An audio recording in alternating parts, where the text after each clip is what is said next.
क्या आपने अपने ग्रैंड पेरेंट्स से ये बात सुनी है कि हम बहुत कम पैसों में गुजारा कर लेते थे, हमारी आमदनी बहुत कम थी लेकिन फिर भी हम हर किसी की ज़रूरतें पूरी कर पाते थे? तो क्या हुआ ऐसा कि इन द 21st सेंचुरी एक पर्सन के फैमिली में 2-4 लोग कमा रहे हैं लेकिन फिर भी वो एक पर्सन की ज़रूरतें पूरी नहीं कर पा रहे। उस सिचुएशन को ही हम कहते हैं इन्फ्लेशन। अस्सलाम वालेकुम everyone, I hope all of you people are doing good. I welcome all of you again to the YouTube channel of KS वाला। और आज हम पढ़ने वाले हैं महंगाई के इम्पैक्ट्स को। आप कह सकते हो कि ये जो लेक्चर है ये आपको सिखाएगा, ये डिस्कशन आपको ये बताएगा कि जब भी किसी इकॉनमी में इन्फ्लेशन होती है, जब भी किसी इकॉनमी में महंगाई होती है, वो महंगाई अपने साथ और बहुत सारी प्रॉब्लम्स लेके आती हैं। उन्हीं प्रॉब्लम्स को हम आज डिस्कस करने वाले हैं इन दिस डिस्कशन। सो पहली चीज अगर आपको याद हो बेटा कि हमने पढ़ा था कि जब भी महंगाई होती है, इन्फ्लेशन में हमने देखा था कि इन्फ्लेशन का पहला साइड इफेक्ट होता है कि जो आपका परचेजिंग पावर होता है, आपकी करेंसी का जो परचेजिंग पावर होता है वो क्या हो जाता है? डिक्लाइन हो जाता है। इसका मतलब यह है कि आपको ज्यादा पैसे बाजार लेके जाने पड़ते हैं अपने साथ किसी एक सिंगल कमोडिटी को खरीदने के लिए। उसी को हम कहते हैं परचेजिंग पावर का डिक्लाइन होना, यानी आपके मनी का वैल्यू जो है वो डिक्लाइन हो गया है। कि कोई कमोडिटी जो आज से 10 साल पहले आप 10 रुपीज में खरीद पाते थे, वो वही कमोडिटी, सेम कमोडिटी आज के टाइम पे आपको 100 रुपीज में खरीदनी पड़ती है। हुआ क्या? पैसे का कलर वही है, ठीक है, पैसे पे वही सारी चीजें हैं। गांधी जी अभी भी पैसों पे है, ठीक है, बहुत सारी चीजें जो पैसे जैसे प्रिंट हो रहे थे वैसे अभी भी प्रिंट हो रहे हैं। बट हुआ क्या कि पैसे का वैल्यू जो है सर वो डिक्लाइन हो गया है। हमारे पैसे का परचेजिंग पावर जो है वो क्या हो गया है? कम हो गया है। That's why we say the first impact of the inflation on the economy is that our purchasing power gets erode. हमारा जो परचेजिंग पावर होता है करेंसी का वो डिक्लाइन हो जाता है। सो इसका मतलब यह है कि जब जब पैसा क्या होता है इकोनॉमी में, इन्फ्लेशन होती है, जब हमारे गुड्स एंड सर्विसेज का प्राइस इंक्रीज होता है, उस प्राइस के इंक्रीज होने की वजह से हमारी करेंसी का वैल्यू क्या हो जाता है? डाउन हो जाता है बेटा। उसका मतलब यह है कि अब आपको ज्यादा पैसे साथ लेके जाने पड़ेंगे किसी सिंगल कमोडिटी को खरीदने के लिए। That's why we say as prices rise each unit of currency buys fewer goods and services. उसका इंपैक्ट क्या होता है? Reduces real income for the consumers. Real income बेटा एक बार समझते हैं। अब समझ लो ऐसा कि एक पर्सन है, उसकी इनकम है आज के टाइम पे फॉर एग्जांपल 10,000। उसकी इनकम कितनी है? 10,000 रुपीज है आज के टाइम पे। बट सर इसमें हमने इन्फ्लेशन को एडजस्ट ही नहीं करा। ठीक है कि एक पर्सन है जो एक मैसन है या जो भी हमारा लेबर है, वो 2012 में समझ लो 5,000 रुपीज पर मंथ कमा रहा था, लेकिन वो 5,000 रुपीज पे भी अपनी सारी नीड्स को फुलफिल कर पा रहा था। बट आज वही लेबर 10,000 रुपीज कमाता है बट फिर भी अपनी जरूरतें पूरी नहीं कर पाता। क्यों सर? क्योंकि 2012 से लेकर 2025 के बीच में एक चीज आई सर जिसे आपने कहा था इन्फ्लेशन, महंगाई हुई। इस इन्फ्लेशन ने क्या किया? इस इन्फ्लेशन ने जो इस 5,000 का वैल्यू था इन 2012, अब ये 10,000 का वैल्यू इस 5,000 रुपीज के बराबर भी नहीं रहा। सो इट मीन्स कि इसमें क्या हुई है? इन्फ्लेशन ऐड हुई है। लेकिन जब मैं इसी में से इन्फ्लेशन को सब्ट्रैक्ट करूं, जब मैं इसमें से इन्फ्लेशन को क्या करूं? सब्ट्रैक्ट करूं, तो मुझे मिल जाएगी मेरी real income. So it means कि अगर एक पर्सन कमा रहा है 10,000 अभी के टाइम पे, सो अगर वो इन्फ्लेशन को एडजस्ट करता है, इन्फ्लेशन को क्या करता है? एडजस्ट करता है, यानी माइनस करता है इन्फ्लेशन, तो वही 10,000 हो सकता है 2K यानी 2,000 रुपीज के बराबर आए। वो कितना आए? 2,000 रुपीज के बराबर आए। इट मीन्स कि हमारे मनी का, करेंसी का जो वैल्यू है वो क्या हो गया है? डिक्लाइन हो गया है, परचेजिंग पावर क्या हो गया है, कम हो गया है। जब इन्फ्लेशन होती है तो हमारा रियल इनकम जो होता है, इसे क्या कहेंगे, रियल इनकम, हमारा रियल इनकम जो होता है वो कम हो जाता है। दैट्स व्हाई वी सेड कि reduces real income for the consumers. Inflation से होता क्या है, इन्फ्लेशन से हमारी जो रियल इनकम होती है सर वो क्या हो जाती है, रिड्यूस हो जाती है। बट इसका मेन इंपैक्ट किस पे आता है, इसका मेन जो इंपैक्ट आता है बेटा वो उन लेबर्स, उन पर्सन्स पे आता है जो पर्सन्स फिक्स सैलरी पे काम कर रहे हैं, फिक्स्ड इनकम पे काम कर रहे हैं। That's why we said specially impacts lower income groups and fixed income earners. जो भी फिक्स्ड इनकम कमाता है ये इन्फ्लेशन ज्यादा उनको इंपैक्ट करती है अगर इसको एडजस्ट नहीं किया गया। दूसरी चीज क्या होता है सर, इन्फ्लेशन से दूसरा काम होता है बेटा, जब भी महंगाई होती है तो आपका लिविंग स्टैंडर्ड का जो कॉस्ट होता है वो इंक्रीज हो जाता है। इट मींस कि जो भी नेसेसिटी गुड्स आप आज तक खरीद पा रहे थे, जो भी नेसेसिटी गुड्स आप आज तक खरीद रहे थे, अब जब इन्फ्लेशन हुई है अब आप इन नेसेसिटी गुड्स को भी नहीं खरीद पा रहे हो महंगाई की वजह से।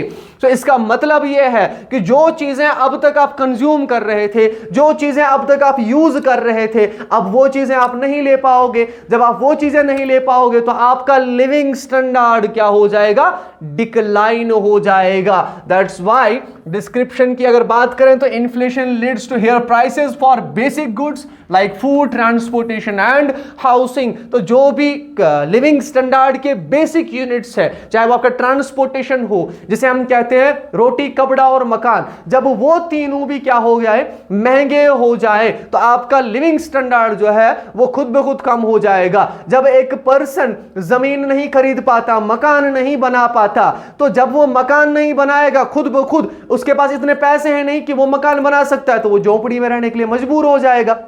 एक पर्सन है जिसके पास इतने पैसे नहीं है या महंगाई इतनी हुई है कि उसके पास पैसे कम पड़ रहे हैं फूड को खरीदने के लिए अपनी फैमिली के लिए, तो वो खाना खा नहीं पाएगा जो हमारा लिविंग स्टैंडर्ड में आता है। सो जब भी महंगाई होती है इन द इकोनॉमी, हमारा लिविंग स्टैंडर्ड क्या हो जाता है, डिक्लाइन हो जाता है। ये आपको याद रखना है। सो इससे होता क्या है, it strains house hold budgets, कि जो भी बजट एक घर वालों ने बनाया होता है कि इस बजट में हमारी फैमिली अच्छे से क्या कर पाएगी, सरवाइव कर पाएगी, या हम थोड़ा पैसा सेव भी कर सकते हैं, तो ना तो सेविंग हो पाती है इन्फ्लेशन की वजह से, और जो बजट हमने रखा था वो बजट हिल जाता है। क्यों? क्योंकि हमें चीजें महंगी मिलने लगी हैं in the market. So reduces discretionary spending and savings. सीधे सीधे जब एक पर्सन खा नहीं पा रहा है वो सेव कैसे ही करेगा। जो पर्सन शाम का खाना नहीं खा पा रहा है, जो पर्सन अपने लिए हाउस नहीं बना पा रहा, जो पर्सन अपने लिविंग स्टैंडर्ड को बेस्ट नहीं बना पा रहा, वो सेव क्या ही करेगा। सो इन्फ्लेशन से दूसरी चीज क्या होती है, सेविंग्स भी नहीं होते, और जो एक पर्सन का बजट होता है वो क्या हो जाता है, वो हिल जाता है। हम कह सकते हैं वो क्या हो जाता है, वो स्ट्रेन हो जाता है। तीसरी चीज, wage price spiral. Wage price spiral का मतलब क्या है सर, कि जब भी एक पर्सन किसी जगह पे काम करता है, सर फॉर एग्जांपल एक लेबर है जो काम कर रहा है बेटा, ठीक है, अब वो जो लेबर है ना बेटा, वो किसी वेज पे काम कर रहा है, 500 rupees per day, 600 rupees per day, 700 rupees per day, हो सकता है वो ऐसे काम कर रहा हो। बट जब इन्फ्लेशन होती है तो इन्फ्लेशन सिर्फ अमीर लोगों के लिए तो होगी नहीं, इन्फ्लेशन जो है वो गरीब लोगों के लिए भी होगी। तो जो पर्सन एक फिक्स्ड इनकम कमा रहा है, जो पर्सन 500-600 रुपीज पर डे कमा रहा है, बट जो नेसेसिटी गुड्स हैं उसकी फैमिली को चलाने के लिए वो 600 में नहीं 700 में आ रहे हैं, तो होगा क्या, वो अपना प्राइस बढ़ाएगा, अपनी कीमत बढ़ाएगा, अपने वेट्स को इंक्रीज करेगा। और जब वो अपने वेट्स को इंक्रीज करेगा तो जो उसे हायर कर रहा है, अगर वो उससे कोई गुड बनवा रहा है, वो अगर उससे कोई सर्विस क्या क्रिएट करवा रहा है, तो उस सर्विस का क्या होगा, सर्विस का प्राइस भी इंक्रीज हो जाएगा. सो इट मींस कि workers demand higher wage to keep up with the rising prices. Definitely जब महंगाई होगी तो जो बेचारे लेबर्स हैं वो अपना प्राइस तो खुद ब खुद इंक्रीज करने वाले हैं, क्योंकि उन्हें भी लाइफ अपनी क्या है, अच्छे से गुजारनी है, स्टेबल करनी है, which leads businesses to increase prices. होता क्या है, सिंपल वर्ड्स में आप ये याद रख सकते हो कि कॉस्ट इंक्रीज होता है गुड्स एंड सर्विसेज का. कैसे? क्योंकि कॉस्ट में क्या आता है, हमारा वेज भी आता है. तो जब वेज इंक्रीज हुए, कॉस्ट इंक्रीज हुआ, कॉस्ट इंक्रीज हुआ तो गुड्स एंड सर्विसेज का प्राइस क्या हो जाता है, इंक्रीज हो जाता है. सो इंपैक्ट की बात करें तो creates a feedback loop of rising veg and prices. साथ साथ प्राइसेस भी इंक्रीज हो रही हैं, वेज भी इंक्रीज हो रही हैं, कंट्रीब्यूट्स टू प्रोलॉन्ग्ड इन्फ्लेशन. इससे होता क्या है, जब दोनों चीजें साइड बाय साइड चलती रही हो कि प्राइस भी चीजों का इंक्रीज हो रहा है, साथ साथ जो है वेज भी इंक्रीज हो रही है of the labours, of the persons who are working. So उससे होता क्या है, एक स्पाइरल क्रिएट होता है, जिस स्पाइरल से इकोनॉमी जल्दी बाहर नहीं निकल पाती. सो इट मींस कि इससे होगा क्या, जो ये इन्फ्लेशन होगी इट विल बी प्रोलॉन्ग्ड, ये बहुत टाइम तक ये इन्फ्लेशन चलेगी and it can worse also. The fourth thing, impact on savings and investments. अब समझ लो बेटा, जो पैसा आप अब तक सेव कर रहे थे, अगर वही पैसा खर्च हो आपके नेसेसिटी गुड्स को लाने के लिए. सेविंग्स कब होती हैं, सेविंग्स तब की जाती हैं बेटा जब आपके पास एक्स्ट्रा इनकम हो, यानी आप अपने लिविंग स्टैंडर्ड्स को अच्छे से मेंटेन कर रहे हो और मेंटेन करने के बाद जब आपके पास कुछ पैसा बचता है उसे इधर ऑफ सेव करते हो या तो आप इन्वेस्ट करते हो किसी जगह पे. सो जब इन्फ्लेशन होगी तो आप पैसा सेव नहीं कर पाओगे और जब पैसा सेव नहीं होगा तो पैसा इन्वेस्ट नहीं होगा, which can harm the economic growth of any economy. So that's why we say कि impact on savings and investment, it means inflation erodes the real value of savings and investments over time. Impact क्या होता है, discourage savings, savings तो होंगी ही नहीं. दूसरी चीज, poses challenge for long term investment growth especially if return does not outpace inflation. तो जो पर्सन, अगर कोई पर्सन है जैसे इन्वेस्टमेंट जो करेगा वो उसके पास पैसा अच्छा खासा होगा, बट सर होगा क्या कि अगर वो इन्वेस्टर इस हिसाब से देखे कि महंगाई हो रही है, इन्फ्लेशन चल रही है इन द इकोनॉमी, तो वो डिस्करेज हो जाता है क्योंकि उसे रिटर्न चाहिए. इन्वेस्टर कौन होता है, एक अच्छा इन्वेस्टर वही होता है जो रिटर्न चाहता है, जो रिटर्न कमाए अपने इन्वेस्टमेंट पे. बट जब किसी इन्वेस्टर को पता हो कि मेरे इन्वेस्टमेंट पे रिटर्न नहीं आएगा तो वो इन्वेस्टमेंट करेगा नहीं. So third thing is that it discourage, चाहे वो आपकी सेविंग्स हो चाहे वो आपका इन्वेस्टमेंट हो. और इससे होगा क्या, जब इन्वेस्ट नहीं होगा, सेव नहीं होगा, तो उससे क्या होता है, economy either go to slow down phase or recession phase or any other phases as well, यानी इकोनॉमी प्रॉब्लम में आती है. Fifth thing is uncertainty in business planning. अब समझ लो बेटा, जब भी अगर आपको लगे कि आगे जाके प्राइसेस गुड्स एंड सर्विसेज का प्राइस इंक्रीज होगा, और एक रैशनल कंज्यूमर जो होता है उसे उसके दिमाग में हमेशा रहता है ये चीज कि जब भी किसी गुड का प्राइस इंक्रीज हो जाए तो वो डिमांड डिक्रीज कर देता है. तो एक बिजनेस पर्सन जो एक अच्छा बिजनेस पर्सन हो तो वो हमेशा इन्फ्लेशन को नजर में रख के काम करेगा कि अगर इकोनॉमी में इन्फ्लेशन है तो उसे पता है गुड्स एंड सर्विसेज का प्राइस इंक्रीज हो जाएगा, और जैसे ही गुड्स एंड सर्विसेज का प्राइस इंक्रीज होगा लोगों के पास कैपेसिटी बचेगी नहीं, परचेजिंग पावर लोगों का कम हो जाएगा, demand of the goods and services will be down. तो वो क्यों ही इन्वेस्ट करे, वो क्यों ही बिजनेस खड़ा करे. सो इन अनसर्टेनिटी बिजनेस प्लानिंग में क्या आती है, अनसर्टेनिटी. चाहे वो अगर कोई ऐसा पर्सन है जिसके पास बिजनेस है तो वो भी प्लानिंग नहीं कर पाता. हो सकता है कि कोई पर्सन प्लान कर रहा था कि अगले साल जो है या अगले महीने में और एक जो है अपना एक स्टोर खोल लूं, बट उसे पता है कि इन्फ्लेशन चल रही है तो वो स्टोर चलेगा नहीं. तो वो बिजनेस प्लानिंग जो होती है किसी पर्सन की, उसमें अनसर्टेनिटी आ जाती है. It means inflation makes it difficult for businesses to predict costs and prices. किसी को पता ही नहीं है कि कब कितना कॉस्ट आएगा. इन्फ्लेशन चल रही है तो कितना price of goods and services बढ़ेगा, क्या नुकसान होगा या फायदा होगा, ये एक इन्वेस्टर को पता नहीं है, एक बिजनेसमैन को पता नहीं. तो ये discourages the business investment. Also we can say uncertainty आ जाती है हमारी बिजनेस प्लानिंग में. So decreased investment in infrastructure and innovation. हम इन्वेस्टमेंट करते नहीं और उससे होगा क्या, इकोनॉमिक ग्रोथ जो है वो डाउन हो जाती है, जीडीपी जो है आपका वो डाउन हो जाएगा. The other thing is interest rates and borrowing costs. अब देख लो बेटा, जब भी इकोनॉमी में क्या होता है, इन्फ्लेशन होता है, तो जो भी हमारे सेंट्रल बैंक्स है वो क्या करते हैं, वो लोन्स इधर लेंड नहीं करेंगे, ठीक है, या जो कमर्शियल बैंक्स हैं हमारे, तो इधर वो लोन्स लेंड नहीं करेंगे. बट लोन्स को लेंड करना बहुत जरूरी है क्योंकि मनी सप्लाई को भी चलाना है. लेकिन इन्फ्लेशन होती है इंक्रीज्ड मनी सप्लाई से. अब क्या किया जाता है कि हमारा जो आरबीआई है या जो हमारे कमर्शियल बैंक्स है वो क्या काम करते हैं, वो इंटरेस्ट रेट्स को बढ़ा देते हैं. जो भी लोन्स लेंड करेगा, जो भी लोन बोरो करेगा, उसे वो महंगा पड़ेगा, ठीक है, और जो लोन लेंड करेगा उसे फायदा हो सकता है. So in the long run central banks raise interest rates to control inflation, making borrowing more expensive. Borrowing क्या हो जाती है, सॉरी, बोरोइंग क्या हो जाती है, मोर एक्सपेंसिव हो जाती है बोरोइंग आपकी. ये आपको याद रखना है कि बोरोइंग सर क्या हो जाती है, expensive, which reduces the consumer spending.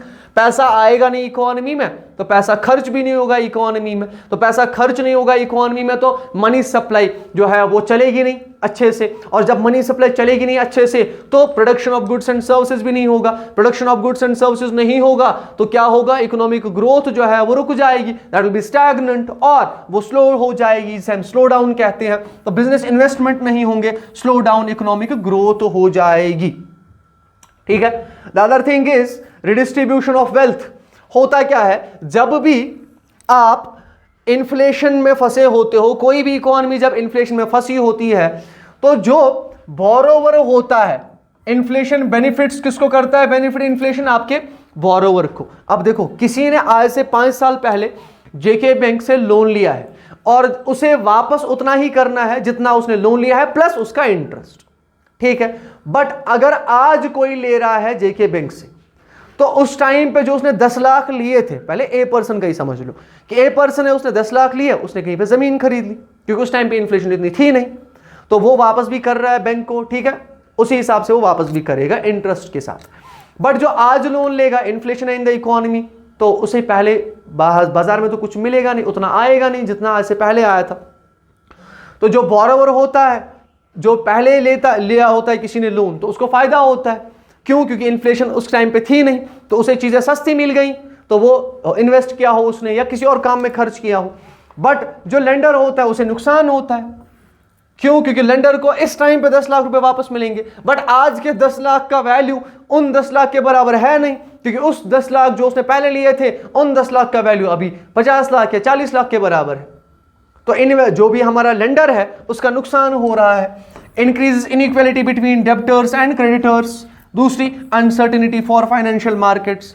जो हमारे फाइनेंशियल मार्केट्स है, जो हमने ऑलरेडी पढ़े हुए हैं मनी एंड बैंकिंग में, सो फाइनेंशियल मार्केट जो हमारे हैं उनको क्या हो जाता है, वो अनसर्टेनिटी में आ जाते हैं, उन्हें पता नहीं होता कि आगे जाके क्या होगा.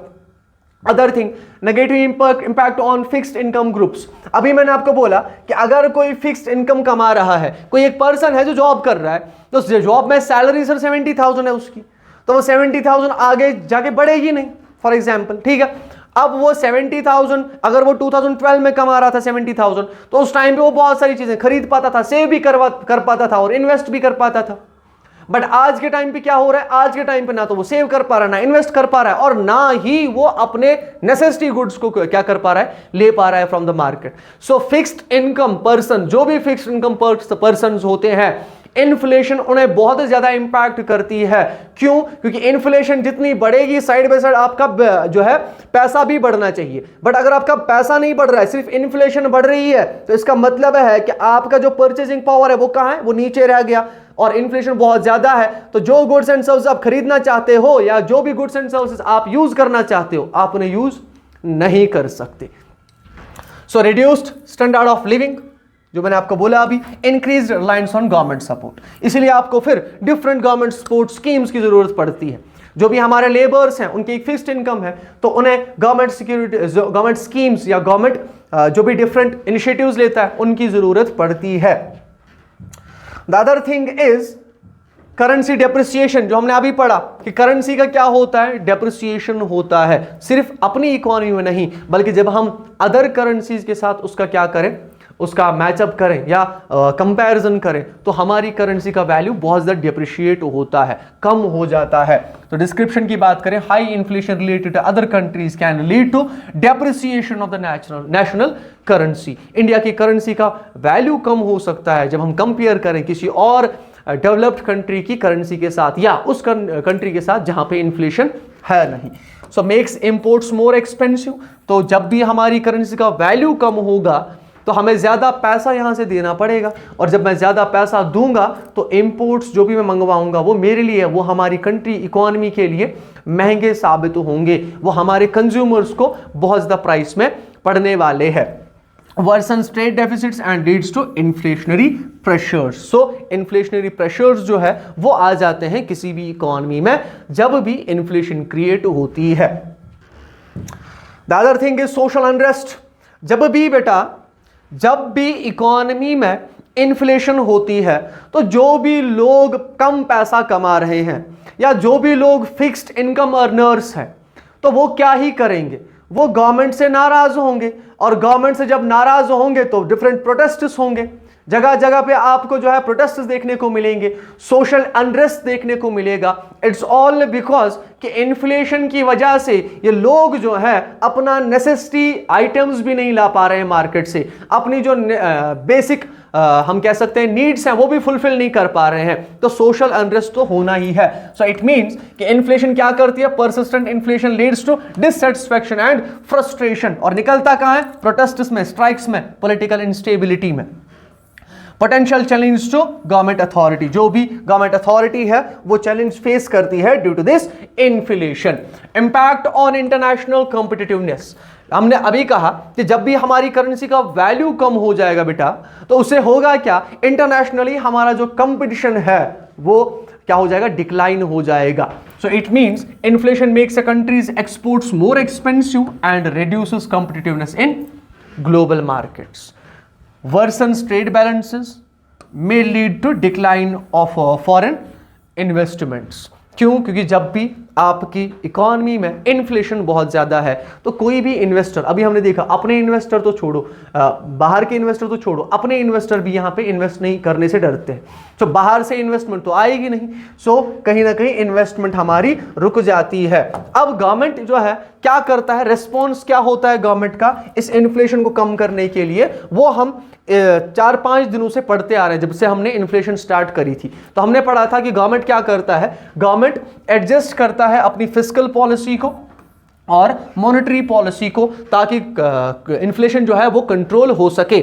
इसके रिगार्डिंग एक पूरा वीडियो हमने बनाया हुआ है रिगार्डिंग द मॉनेटरी पॉलिसी, कैसे हेल्प करती है हमें इन्फ्लेशन को रिड्यूस करने में, या क्या क्या रोल है मॉनेटरी पॉलिसी का इन्फ्लेशन को कम करने के लिए। सो वो आप जरूर देखें।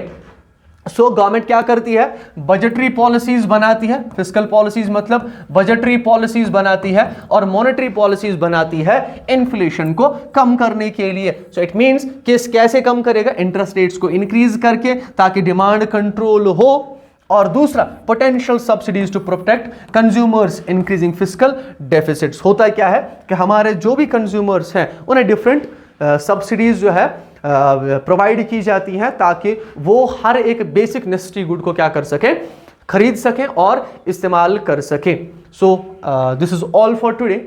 और इस लेक्चर की जो पीपीटी होगी बेटा वो आपके डिस्क्रिप्शन बॉक्स वो आपके टेलीग्राम, ऑफिशियल टेलीग्राम चैनल जो केएस वाला का है वहाँ पे आपको मिल जाएगी, और उसकी लिंक जो है टेलीग्राम चैनल की वो आपको डिस्क्रिप्शन बॉक्स में मिल जाएगी।